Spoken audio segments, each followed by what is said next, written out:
we're going to get into it. The first topic that we got of the night is Shaquille O'Neal versus Hakeem the Dream. All right, Chilltown, I'm going to have you kick it off. Haize, it's on you second. Let's get to it. Your time starts when you start. Absolutely, sure. So Olajuwon came into the game raw. He was very much the defender. He was not much of an offensive player. In addition to him not being a defender, he wasn't much of a basketball player. He was a soccer player who didn't really know much about basketball. But when he got to college basketball, he became a defensive force, and that actually translated over to the pro game. They actually were in the Final Four 2 straight years when he was there. He led the country in blocks, as good as he was. Then he got to the NBA. I think he's the best defensive player in NBA history. In the process of him becoming the best defensive player in the NBA history, he also was very raw offensively. But when you saw him on the block, he refined his skills. And when refining his skill set, what he did was all you saw was turnaround jump hooks. All you saw was up and unders. Well, Olajuwon actually enhanced all of that because of his footwork, because of his athleticism. So he had the dream shake. He had all of that other stuff. He had face-ups in his game. He was able to knock down the mid-range and expand his offense, which now made it even tougher on the defense. So we got a guy in Hakeem Olajuwon who, if I'm not mistaken, he had a 10-year stretch where he was 24, 12, and almost 4 blocks a game. And he was fantastic. And it wasn't empty neither. So it was something that turned him into one of the best bigs in NBA history. In the process of him being that, the footwork that he showed, it was so enhanced that the word got out that Olajuwon was teaching footwork and the line was around the corner. They were around the corner trying to figure out how can we get involved with a guy like this. So Hakeem Olajuwon is definitely one of the best bigs in NBA history. All right, there we go. Chilltown coming out the gates, cooking up. Haize, it's your turn now. The time starts when you do. No one can doubt the amazingness of Hakeem Olajuwon, but I got a couple of stats I'm going to throw at you.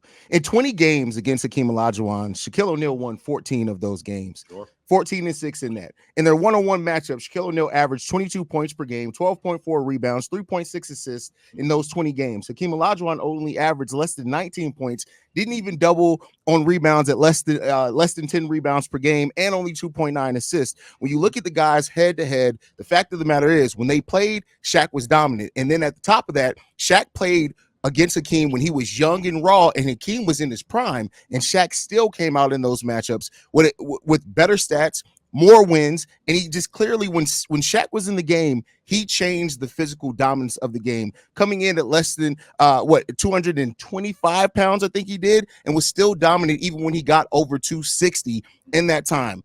Rounded out his game, has titles, was one of the most dominant in an era of big men that included Hakeem, Patrick Ewing, David Robinson, Karl Malone, and more. When Hakeem, nobody can doubt the greatness of Hakeem Olajuwon, and that's never what I would try to do in this debate. But the fact of the matter is that when Shaq was in the game, there were more dominant big men, and he stood out there as the most dominant ever and Superman. So when you look at that, I take the head-to-head matchups, and I think that has to play a part in that. And the fact of the matter is, when you look at that, the 14 wins and only 6 losses against Hakeem, I gotta give it to Shaq. I'm glad you brought that up. And the reason why I'm glad you brought that up is because what I just got finished talking about when I talked about for 10 years, him going 24, 12, and almost 4 blocks. Well, he had a 4-year stretch. In that 4-year stretch, he went 27, 13, and almost 4 blocks and a steal. And in that 4-year stretch, like I told you, it wasn't empty. Not only was it not empty, they won the NBA championship in back-to-back seasons. And who did they win the NBA championship against? Not only did he have to go through Shaq at the end, I'll start with the fact that he had to go through Malone, who at that time, best power forward in the game. Then he had to go through Charles Barkley, second best power forward in the game. Then he had to go through Hakeem. Now he had to go through David Robinson, who was the defensive player of the year and the league MVP, had to go through him. And to top it off, he had to go through Shaquille O'Neal, who he wiped the floor with 33-12 and smoked those dudes. But I'm not even talking about that, because the reason why I don't have to talk about that is because it's like talking about the ex-boyfriend. I don't need to talk about him. The reason why I don't need to talk about him, because I'm already here, right? So we're talking about Hakeem Olajuwon, whom there's a reason why they named the defensive player of the year after him. He's the best defensive player in NBA history. We're talking about a guy who, when he retired, numero uno on the shot block list, numero uno. When he also retired, he was top 10 in the league in points,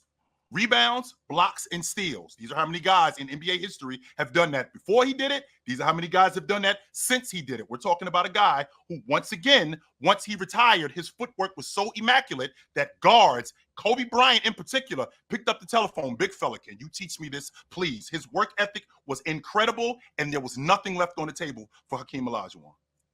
All right. Chilltown just concluded his second round. Haize, it's back to you for a rebuttal. Your time starts when you do, brother. I look at this at a time where Michael Jordan clearly dominated the 90s. And then Kobe Bryant shortly picked up the mantle shortly after that. We still have to talk about Shaquille O'Neal because he was just that dominant. And so much, in fact, that Dwight Howard wanted to take over the Superman mantle once he came in as the most dominant center. But by the way, Dwight Howard having a great stretch, which we got to also at some point talk about. But like Shaquille O'Neal to me, and I like I said, it's I can never argue against the accolades of a Hakeem Olajuwon because the finesse, he was the better overall finesse part of the game. But and we're talking about the most dominant, physically dominant.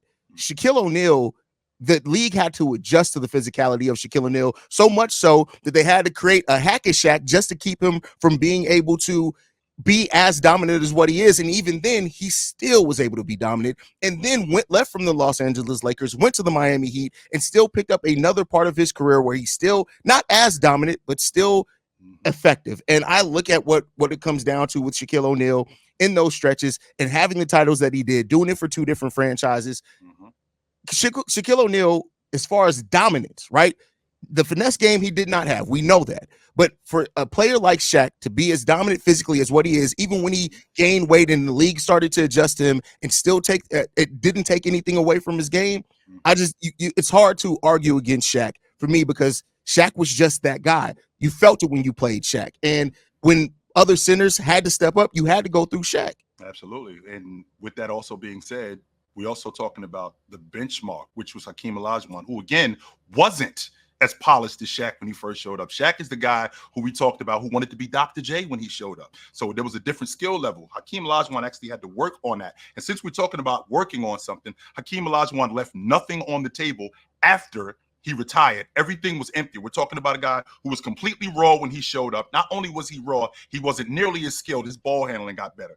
His ability to block shots, his ability to defend. We're talking about the best, in my estimation, the best defensive player in NBA history. He put so much pressure on defenses. He put so much pressure on offenses. Not just your big, but he also put pressure on your wings, the way he was able to recover. Not only was he able to do that, as a rim protector, he was immaculate. We're talking about a guy who in the 1988-89 season, I don't know if you know this, Haize, but he finished second in Defensive Player of the Year. You know he didn't make the All-League defensive team? These how many times in NBA history that's ever happened. Nobody has ever done that before him or since him, who's the same guy who he had a 3-year stretch where he finished second, third. There's a reason why the award is named after him. We're talking about a guy who was immaculate, not just as a defensive player, but as an offensive player on the block whose passing got much better. And not only did his passing get much better, his all-around game got much better, and it led to them actually winning. Not only did they win with him scoring, because we're talking about the same guy who not only was he a great scorer, he broke the record for scoring in postseason history.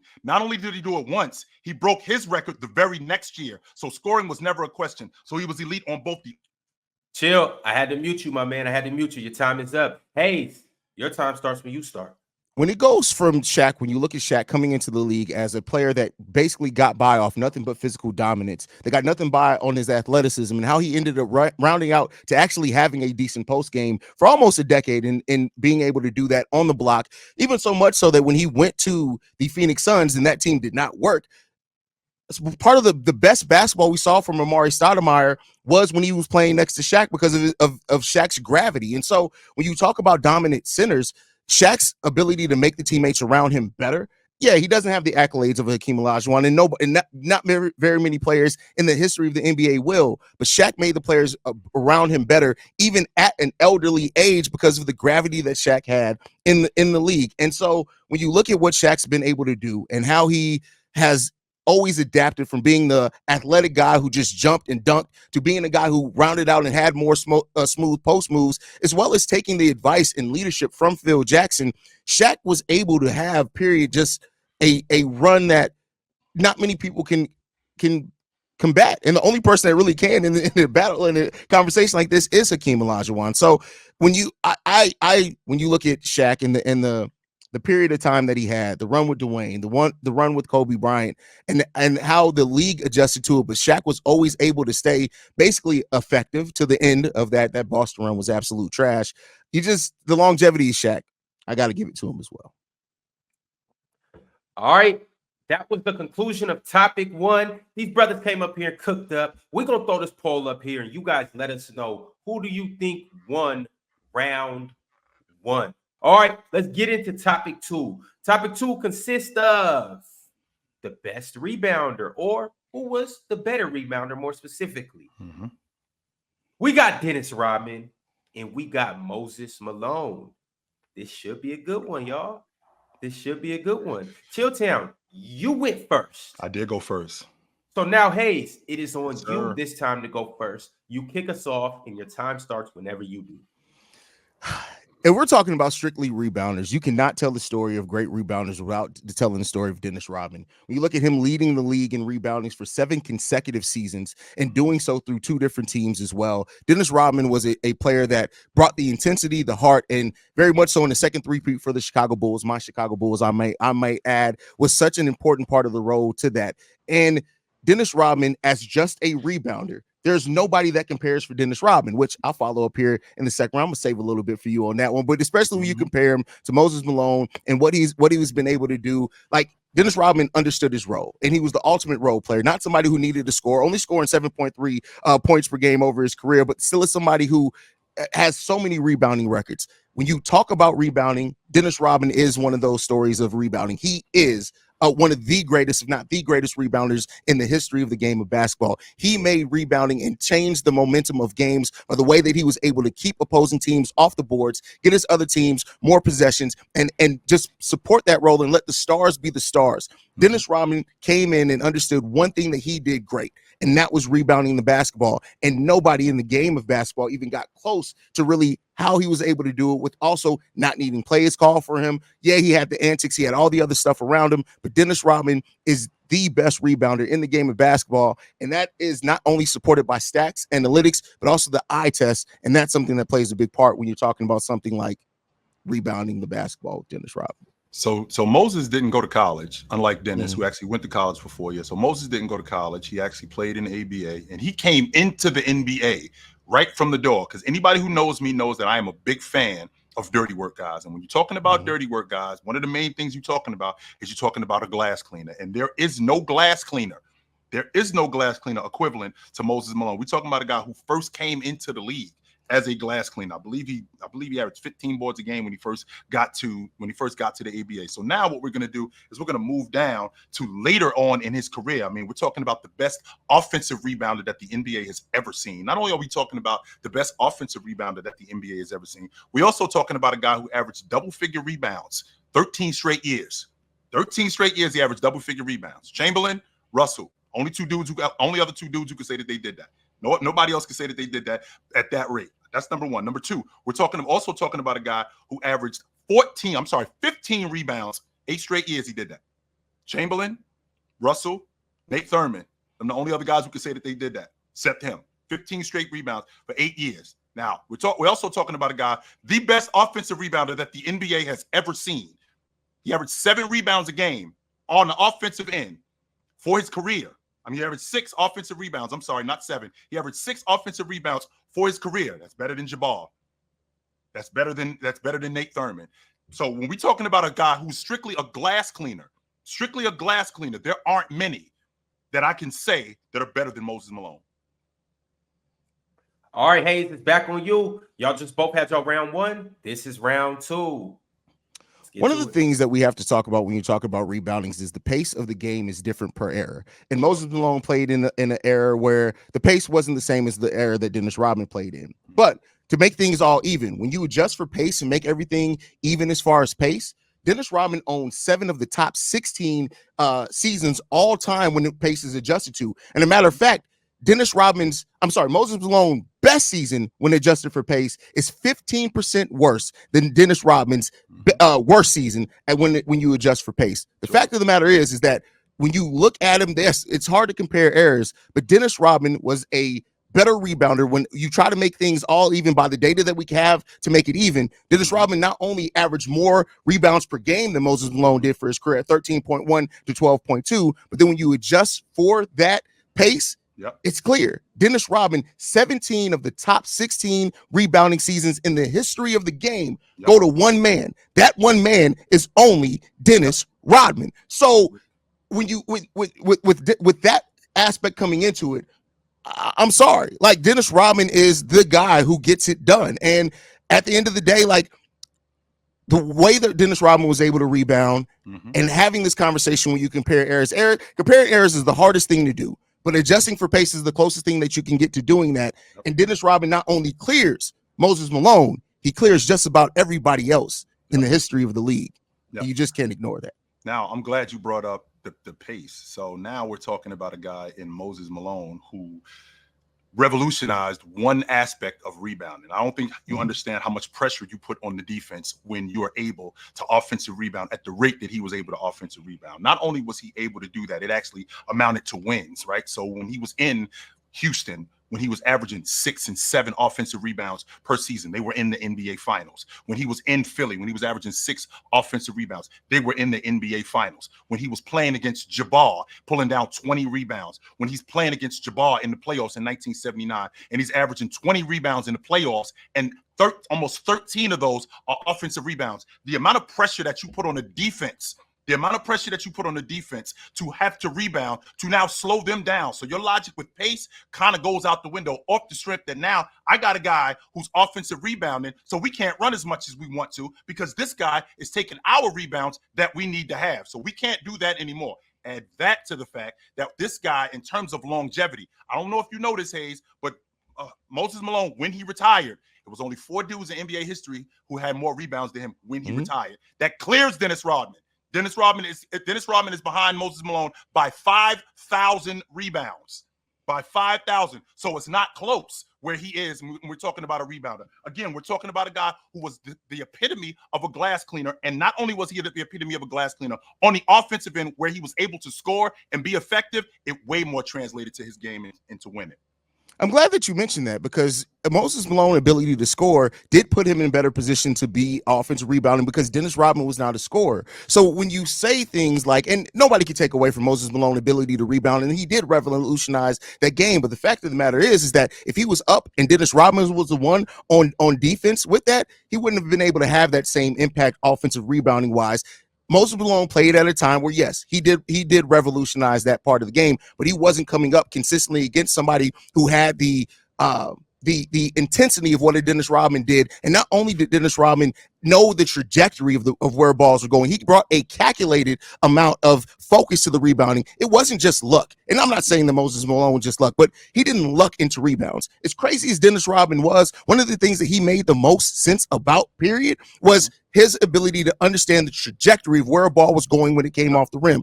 We could talk all day about Moses Malone and his ability to offensive rebound, but if those games was against Dennis Rodman and they played the same time at their prime, there's no amount of data that even supports coming close to what Dennis Rodman was able to do, rebounding the ball defensively, offensively. Like I said, that momentum that he was able to get, that momentum would have been snuffed out by Dennis Rodman very, very quickly if he was on that side of the ball. And so I get what you're saying. I love Moses Malone, love watching the game, but Dennis Rodman is the rebounder when you come and look at it in the case of basketball, in my opinion. Well, I'm glad you brought up the amount of competition that we're talking about. So I think that Dennis Rodman, and again, I don't really much like to talk about other guys. I like to stay on topic, and I appreciate Dennis Rodman for the rebounder that he was, 100% at 6'7", 6'8", that he could rebound the way that he could. But the competition level that we're talking about a big man league in the 70s. We're also talking about a big man league in the 80s. That means that glass cleaners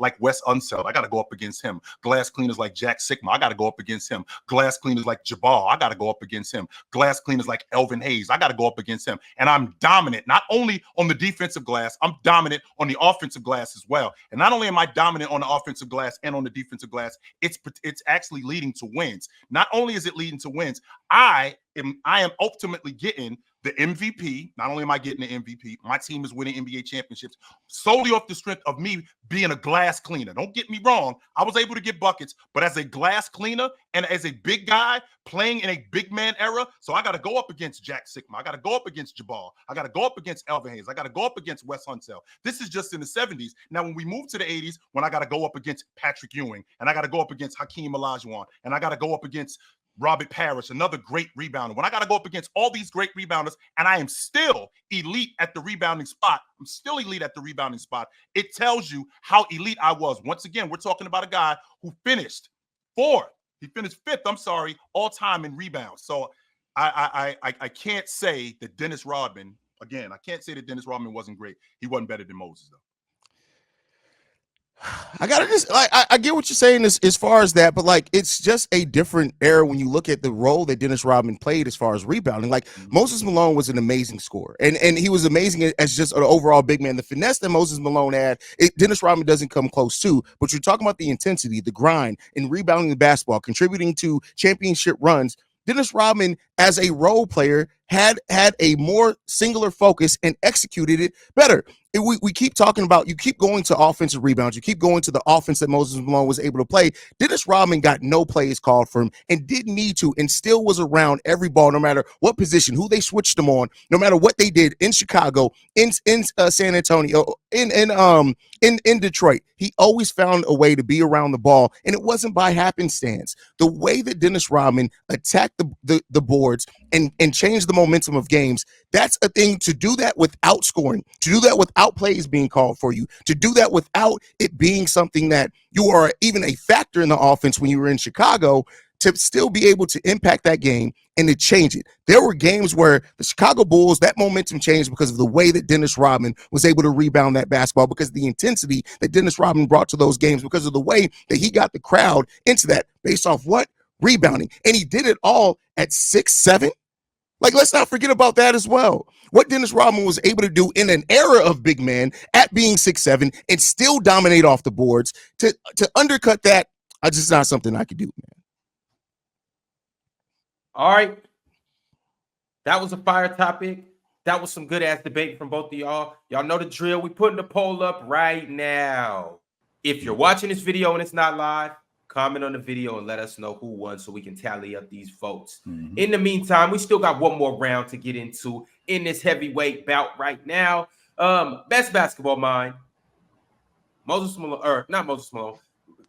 Phil Jackson. Moses was a great basketball mind, though. Yes, he was. So was Dennis Rodman. Should he be in this conversation? You want to take Moses again? Dennis Rodman was a lot smarter than what people give him credit for. A lot smarter. He's still crazy as hell. Dennis is a lot smarter than what people gave him credit for. So, but we ain't talking about those two guys. We talking about somebody different here.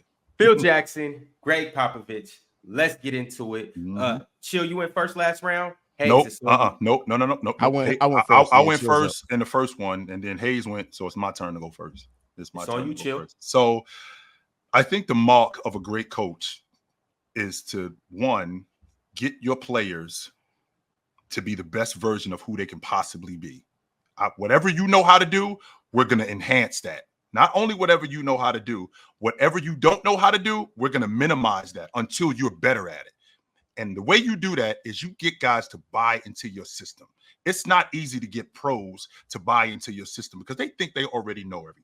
So Phil Jackson comes into the league, right? Phil Jackson comes into the league as an assistant coach who was coaching in Puerto Rico, but came from the mind of Red Holtzman, who understood that in order for us to get to where we're trying to get to, we need to be together. There's no way that you're going to do it or you're going to do it. We are all going to do it. And I feel like Phil Jackson, who absolutely enhanced diplomacy. So he wasn't one of those iron fist guys who just said, yo, we do it my way or the highway. No, he employed diplomacy where he listened to Tex Winters, who was the master of the triangle. And what he also did when he did that was he enhanced and introduced the NBA to the point forward position, because we didn't know what a point forward was before we saw Phil Jackson. We got introduced to the point forward position. When we got introduced to the point forward position, the birth of Scottie Pippen showed up. And now, not only does Scottie Pippen show up, the triangle offense is even enhanced because now we got guys buying into the system and we see that it works. In the process of it working, it's actually leading to wins. Once you do that, you're the mark of a great coach. And I agree that a mark of a great coach is if you're able to get players to adapt and buy into what you're doing in the system is great. But Gregg Popovich not only was able to get those same personalities, he was able to mold his coaching style to fit the personalities of the players that he had, and did it through several generations at this point. There are people who literally weren't even born the first time Pop won the title that now are watching him still coach the next generation with Wemby. What Gregg Popovich was able to do from an X's and O's standpoint. Not to say that Phil wasn't also a solid X's and O's coach, but when you look at how Pop adapted and involved everything, not only to how the league changed, but also to how his roster changed, from the Twin Towers, from going from Tim Duncan and David Robinson to going to Manu and Tony Parker, what he was able to do to keep that team relevant through the years that they were able to still stay competitive as that roster changes, no matter what role players they had to fill out that bench. Gregg Popovich was able to not only get those players to buy into his system, buy into a championship mindset, he was also able to get those players to play the way that he needed them to play and not just fit into a certain system. Phil Jackson was great. He had the triangle. If you didn't fit into the triangle, you didn't work. What Gregg Popovich did, though, is if you didn't fit into his system, he figured out how to adapt his system to get the best out of you. He did that through several players. Even when you go into DeJuan Blair having several successful seasons under Gregg Popovich with no ACLs, what Popovich was able to do with sometimes less than the rest of the teams around him had, I just got to give him the X's and O's nod over Phil. Well, when I think about a great basketball mind, again, I think about I think about a number of different things. And one of the things that I think about more than just X's and O's, I think about how you manage talent, because at that level, especially when you got guys like Michael Jordan, especially when you got guys like Scottie Pippen, when you got guys like Horace, when you got these guys who basically are established in who they are and they're not really tuned into what you're trying to do, and now you come in and change the system, you have to manage these personalities. And I feel like Phil Jackson was able to do that to the utmost. In addition to him being able to manage these guys' personalities, he was able to enhance the triangle. And to your point, when you talked about a guy being able to have rosters getting mixed up, well, last I checked, Phil Jackson actually left the Chicago Bulls with Scottie Pippen, Michael Jordan, Horace Grant. He left them after Dennis Rodman, Michael Jordan, Scottie Pippen, and won with Kobe Bryant and Shaq, who had gotten swept out of the playoffs the year before and had no continuity whatsoever. The triangle offense was built around the big man, and he was able to implement that in with Shaquille O'Neal and Kobe Bryant and have them get on the same page. Despite what you had seen with them bickering with each other, he was able to manage them to a point where they still were on the same page and they won. When you're talking about a basketball mind, Phil Jackson was able to get guys to read books. He was able to get guys to be a community. That's a big deal when you're talking about being on a crew. I didn't even bring up all his accomplishments. Back on you, Haize. I think when you talk about a basketball mind as well, you need to talk about how that mind develops players. And when you look at what Gregg Popovich was able to do, 23 straight years of going to the playoffs with the multitude of different players, roster construction, skill sets over that time, as well as a league that completely changed about 3 or 4 times over that time. A great mind is able to have that longevity. And you talk about that longevity. Gregg Popovich didn't always have the stars that Phil Jackson had. And oh, by the way, once the league did pass Phil Jackson up when he went to the New York Knicks and didn't know how to build a team to buy into his system, what was Gregg Popovich doing? Gregg Popovich was taking the oldest team in the league in 2012-13 that still won a title at that time. You talk about managing talent. Gregg Popovich was the one that introduced the concept of modern day player management to the NBA. When you look at rest, in a game where he set Tony Parker, set Manu Ginobili, and people were asking, why did you sit these players in a nationally televised game? He did that for the oldest team in the league that then went on to win a title in that same season. 23 straight years of going to the playoffs. We're not just talking about a guy who had stretches with multiple teams. He did that through the same team, and part of the reason why he was able to do that was through his own development of those players that came into there. Yeah, you can say what exactly is Gregg Popovich's system, but I'll say this: the fact that you can't identify just a system of Gregg Popovich and you still can't deny his greatness says to me the mind that it was that Gregg Popovich had. And despite running Jeremy Sohan at point guard, Gregg Popovich has continued to adapt. Sure. Now, I'm glad you brought up being able to to adapt. Because you being a guy from Chicago, you can definitely appreciate this. So that unit got built up from 1984, starting with Jordan, up until he retired in 1993. I don't know if you know this, but Scottie Pippen and Michael Jordan are the only two guys that's on the first three-peat team, that was on the second three-peat team, which means that the triangle offense, which means that the management, which means that everything that I'm teaching, I got to teach this all to somebody else. And he did that. Not only did he do that, they did it on a historic pace. This Chicago Bulls team in 1996, they won 72 games. And not to be outdone and to prove that it wasn't a fluke, they won 69 games the next year. So this was a team that was bought in right from the beginning. The reason why they were bought in off the strength of what had been done in the past, well, don't just stop there. We're also talking about the all-time wins leader in NBA history. We're also talking about the all-time percentage leader in NBA history. We're also talking about the all-time playoff wins leader in NBA history. Why is he that? Because when he gets to the Lakers, this is a team that is very selfish. This is a team that is very much to themselves. Phil Jackson made it clear that there was some individual goals that were getting in the middle, they were getting in the way of the group goals. Once they bought into that, which is Phil Jackson's mastermind in building a community and getting everybody on the same page, they started rolling. They won 65 games, 67 games, won the NBA championship. The next year, they get on the same page, win the NBA championship. And the next year after that, oh, well, they win the NBA championship again. Then they tear that unit down. On top of them tearing that unit down, we build it back up with Pau Gasol, with Lamar Odom, and with Kobe Bryant, and we win the NBA championship again. It's easy when you talk about a great basketball mind, and we talk about Phil Jackson. Phil Jackson taught every year out the same book, a book, by the way, that he didn't even write because he didn't create the triangle offense. When you look at Phil Jackson, he was able to teach and adapt out of multiple books. If we're using that analogy for a generation of players, Phil Jackson had two of the greatest basketball players of all time when he won his titles. That's Kobe Bryant. That's Michael Jordan. What Gregg Popovich was able to do as far as adapting, triangle offense, great. Triangle offense, still the sensibilities are still being taught. But like I said, when somebody else gives you the blueprint to the book and all your job is to teach out that same book repeatedly year after year, yeah, it's easier to get people to buy into that because you are the master of that book at that time. What Gregg Popovich was able to do was to say, let me take this book. Let me go over and get this psychology book. Let me go out here and get this and adapt as a league change to a league that shoots way more three-pointers than what it did now. He's still able to be effective. He's still able to coach.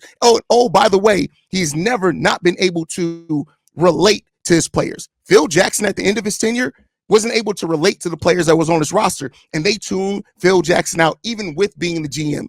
Gregg Popovich still commands every player that comes into that San Antonio system, so much so that players have to learn how to be Spurs before they necessarily learn how to be NBA players. And that is because of the greatness of what Gregg Popovich has been able to teach and adapt his system to, and what he's been able to do over the course of almost 30 years in the NBA. All right. Phil Jackson, Gregg Popovich, y'all heard it here. Go ahead. Run the poll, and y'all go ahead and go over there and vote. Fellas, on the way out, talk to me. How you feeling about this? Good. Yeah, good. Yeah, it was fun. This was absolutely. a lot of fun. Absolutely. No doubt. Yes, sir. Mm-hmm. All right, fellas. Appreciate you for coming through. Yes, sir. For the first official day of PCL, y'all came through and held it down. We will see you guys next week. All right. Appreciate y'all for coming through. Later.